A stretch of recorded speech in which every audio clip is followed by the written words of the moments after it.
Hello guys, welcome back. तो चलिए आज हम 25 अप्रैल की न्यूज़ेस देख लेते हैं। ठीक है, अगर आपको ये अच्छा लगता है हमारा इनिशिएटिव तो प्लीज़ लाइक करें, कमेंट करें और अपने फ्रेंड्स के साथ भी साझा करें या शेयर करें। ओके, तो चलिए देख लेते हैं क्या क्या न्यूज़ेस रही। तो सबसे पहले तो है कि हमारा 23 अप्रैल को एक खंजौम डे के नाम से मनाया जाता है। तो ये कहाँ पे मनाया जाता है?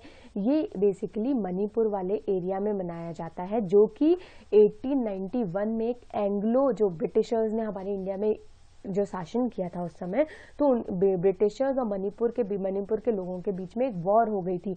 तो वो वॉर में जो सेक्रीफाइस हुए फाइटर्स जो थे, फ्रीडम फाइटर्स थे, जो थे वॉर हीरोज थे मणिपुर की तरफ से, उन लोगों को ट्रिब्यूट देने के लिए ये डे बनाया जाता है। कौन सा डे? खंजौम डे। तो आपको पता होना चाहिए 23 अप्रैल को मणिपुर में एंग्लो मणिपुर वॉर हुई थी 1891 में। उसी के ट्रिब्यूट के लिए फ्रीडम फाइटर्स को वॉर ऑफ हीरो का रिप्रेजेंटेशन देने के लिए खंजौम डे बनाया जाता है। ठीक है, नेक्स्ट इसके बाद आता है हमारा डीप न्यूज। अभी बेसिकली क्या हो रहा है ना कि इतना ज्यादा सारी गवर्नमेंट जो है वो पूरा एक तरीके से कोविड-19 के पैंडेमिक को ठीक करने में लगा हुआ है। तो बेसिकली क्या हो रहा है, ऑल ओवर द इंडिया या वर्ल्ड में क्या फेक न्यूज़ बहुत ज्यादा चल रही है। बिकॉज ऑफ दैट क्या ना कि कहीं की कटिंग कहीं का क्या बोलते हैं स्क्रीनशॉट लगाते हैं, कहीं की क्लिप्स लगाते हैं, कहीं की ब्रेकिंग न्यूज लगाते हैं और वो टीवी चैनल की न्यूज बना देते हैं, है ना। तो इस टाइप के एडिटर लोग फोकट पे बैठे हुए हैं तो कुछ ना कुछ तो अपना दिमाग से कार्यस्थानी तो करेंगे ही।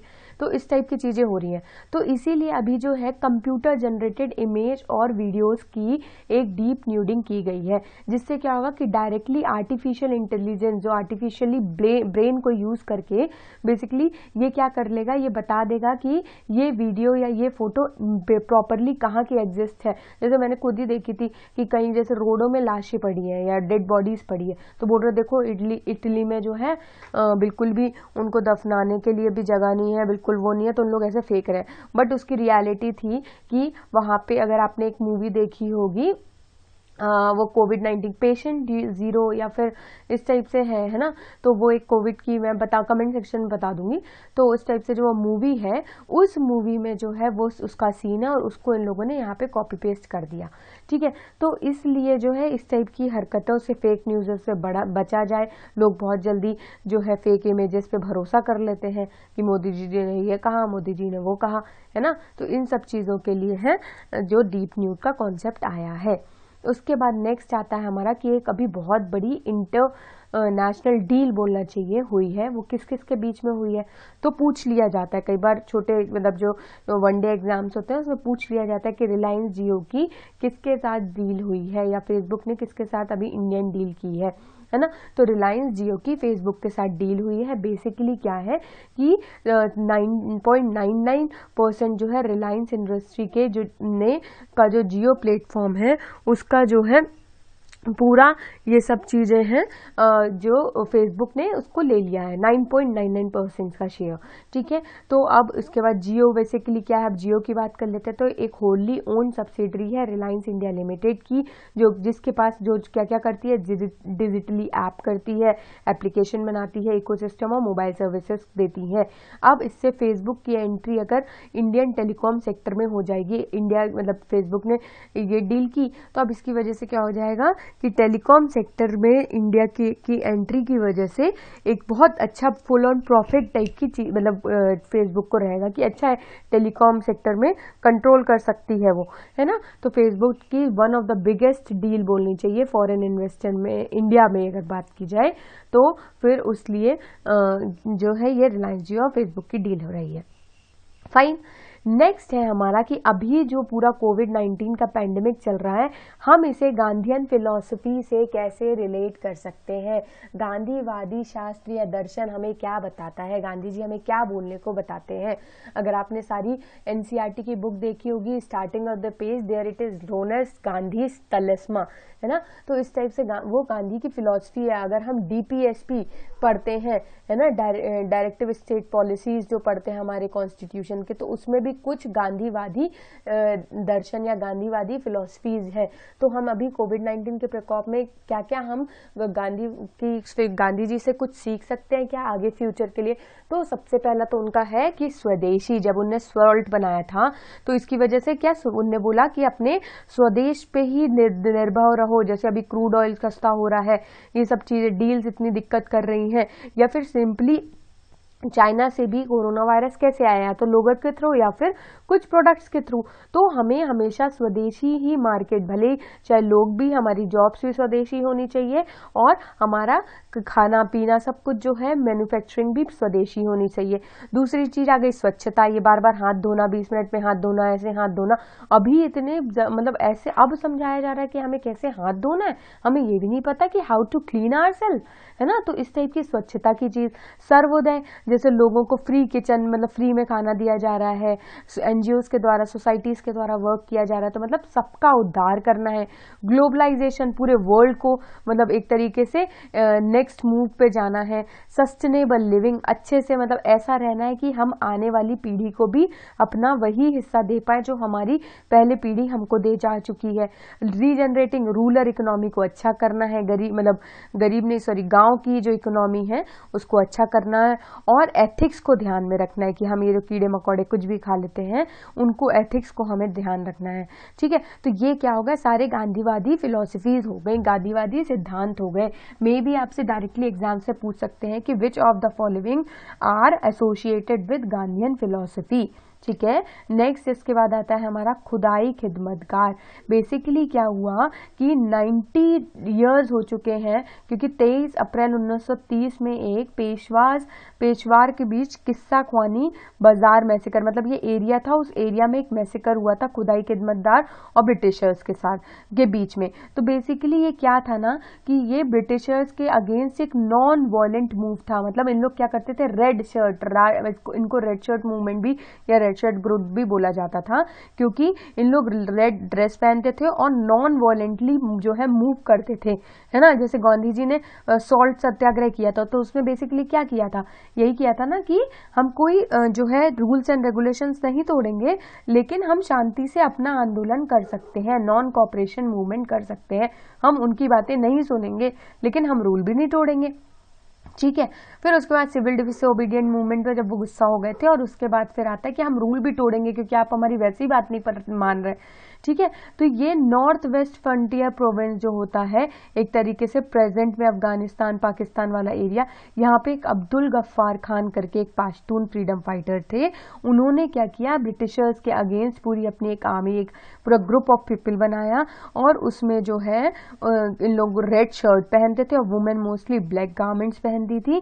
और इन लोगों ने क्या किया, ब्रिटिशर्स के अगेंस्ट वायलेंस किया, मतलब नॉन वायलेंटली जो है उनको अगेंस्ट किया, ठीक है। इनको 1929 में इंडियन नेशनल कांग्रेस के साथ भी इन लोग ने ज्वाइन कर लिया था, लेकिन मुस्लिम लीग के साथ इन्हें ज्वाइन नहीं किया था। Maybe some ideologies problem, लेकिन आपको बस ये पता होना चाहिए खुदाई खिदमतगार के लीडर कौन थे, ये कब बना था, और इनका क्या जो मतलब रेलेवेंस क्या है, ये क्यों बनाए गए थे, what was the reason behind the formation of Khudai Khidmatgar, right. Next अब इसके बाद आता है आर्टिकल 164(4) या ओवरऑल आर्टिकल 164 यही बात करता है कि अगर कोई एमपी या मेंबर ऑफ लेजिस्लेचर, या तो लोकसभा राज्यसभा का मेंबर या फिर अपने स्टेट की लेजिस्लेचर का भी कोई मेंबर बन जाता है या मंत्री कोई बन जाता है, तो उसे अपकमिंग 6 महीने में जो है उसको मतलब चुनाव जीत के आना ही पड़ेगा, नहीं तो उसकी जो मेंबरशिप है वो लैप्स कर दी जाएगी, हटा दी जाएगी, और फिर 6 महीने बाद वो कोई भी मेंबर नहीं रहेगा,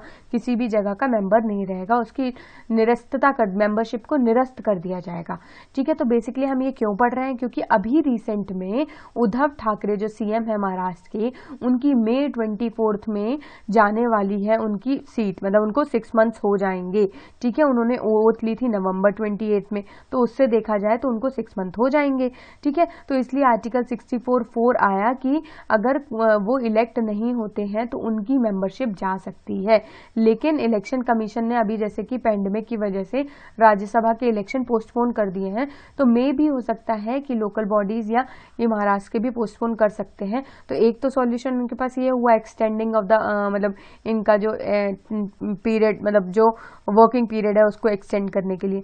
और दूसरा एक जो है आर्टिकल आप बताएंगे मुझे जिसमें क्या है कि गवर्नर जो है या फिर प्रेसिडेंट अगर सेंट्रल की बात होती है तो कुछ लोगों को नॉमिनेट करता है, ठीक है। तो you have to tell me, it's your responsibility in the comment section कि कौन सा आर्टिकल है वो जो क्या बोलते हैं गवर्नर या फिर प्रेसिडेंट के द्वारा नॉमिनेट किया जाते हैं मेंबर। तो हो सकता है उद्धव ठाकरे को कोई सोशल फील्ड, एग्रीकल्चर मतलब art field, science and tech field, इस टाइप से कोई अच्छी फील्ड के थ्रू, स्पोर्ट्स की फील्ड के थ्रू उनको अगर उनके अंदर कोई एक्टिविटीज होंगी, कोई को कैरिकुलर एक्टिविटीज होंगी उनके अंदर, तो उनको उससे भी सीट दी जा सकती है, राइट।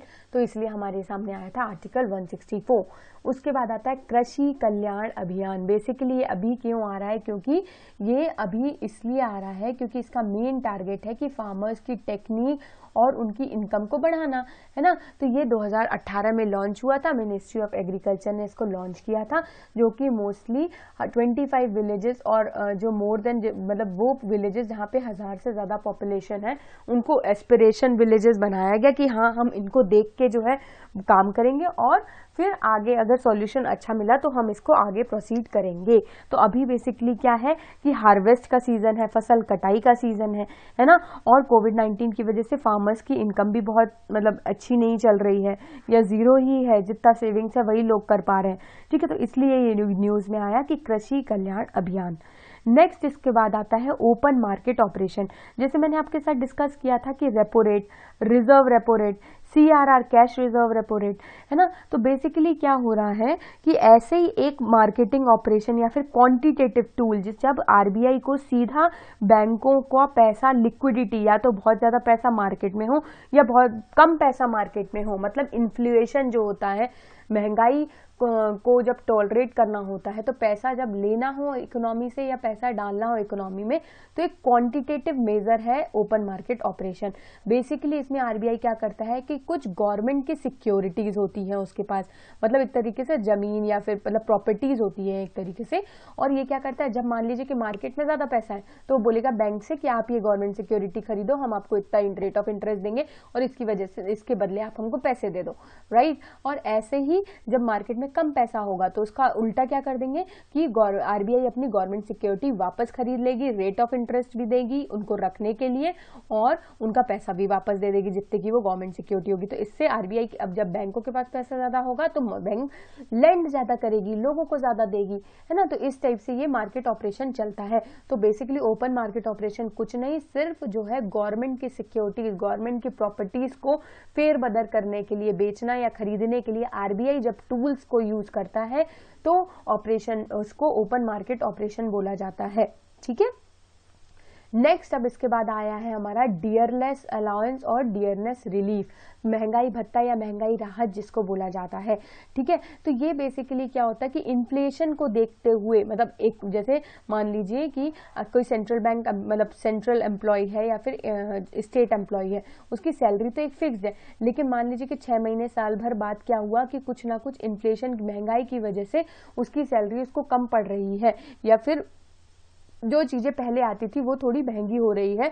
तो गवर्नमेंट इन सबको देखते हुए क्या करती है कि हर 6 महीने में या साल भर में इनको क्या है डियरनेस अलाउंस देती है, महंगाई भत्ता दे देती है इकट्ठा, कि आप क्या करें कि आपका जो भी महंगाई के साथ जो है उसको मैनेज करके ये चीज दी जाती है। लेकिन अभी गवर्नमेंट का कहना है कि अभी जो बढ़ाया गया अभी 2020 में 1 जनवरी को बढ़ाया था DR, तो बैंक गवर्नमेंट का कहना है कि ये सब अब मतलब अभी बढ़ाया नहीं जाएगा क्योंकि अभी कोविड-19 में बहुत ज्यादा इकोनॉमिक लॉस हो रहा है कंट्री को, तो थोड़ा सा आप इसको जो है हम इसको मतलब अभी स्टॉप कर रहे हैं फॉर अ टाइम नहीं, ठीक है। तो DR मैंने दोनों आपको बता दिया। तो बेसिकली DA वो लोगों का है जिनकी करंट बेसिक पे में कोई गवर्नमेंट एम्प्लॉय है जो अभी काम कर रहा है तो उसके लिए DA काम करता है, और डियरनेस रिलीफ जो होता है वो पेंशनर के लिए काम करता है कि वो इन्फ्लेशन को टारगेट करके, महंगाई को टारगेट करके उनकी पेंशन निकालता है।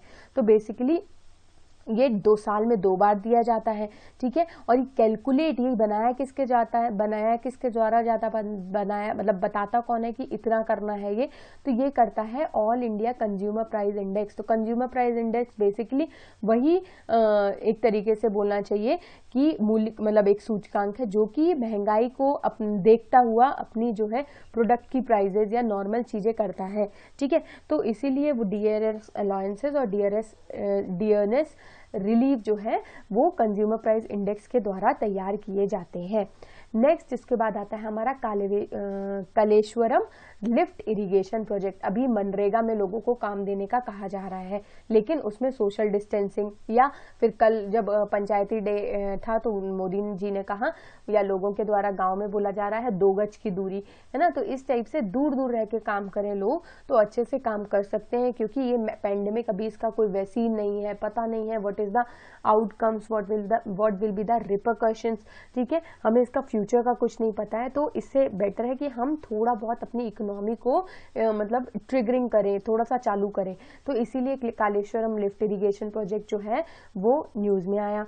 तो ये कहाँ पर है, तो ये बेसिकली पूछा जाता है कि ये किस रिवर में है और किस स्टेट में है, ठीक है। तो ये है आपका गोदावरी रिवर में, और कौन से कालेश्वरम करके भूपाली में एक एरिया है तेलंगाना में, वहां पे ये सिचुएटेड है, ठीक है। ये प्रोजेक्ट जो है कन्फ्लुएंस है प्राणहिता और गोदावरी रिवर के बीच में, या उसको पहले शुरू में कालेश्वरम प्रोजेक्ट की जगह बोला जाता था प्राणहिता चेवला प्रोजेक्ट, ठीक है। लेकिन जब आंध्र प्रदेश और ये बाइफर्केट हुए तो अब तेलंगाना ने इसका नया नाम दे दिया, क्या, कालेश्वरम प्रोजेक्ट, ठीक है। तो आपसे पूछ सकते हैं ये कौन सी रिवर में है, ये बेसिकली कौन से स्टेट के द्वारा चलाया जा रहा है। तो ये रही आज की हमारी न्यूज, हम कल फिर मिलते हैं। Thank you and have a good day friends.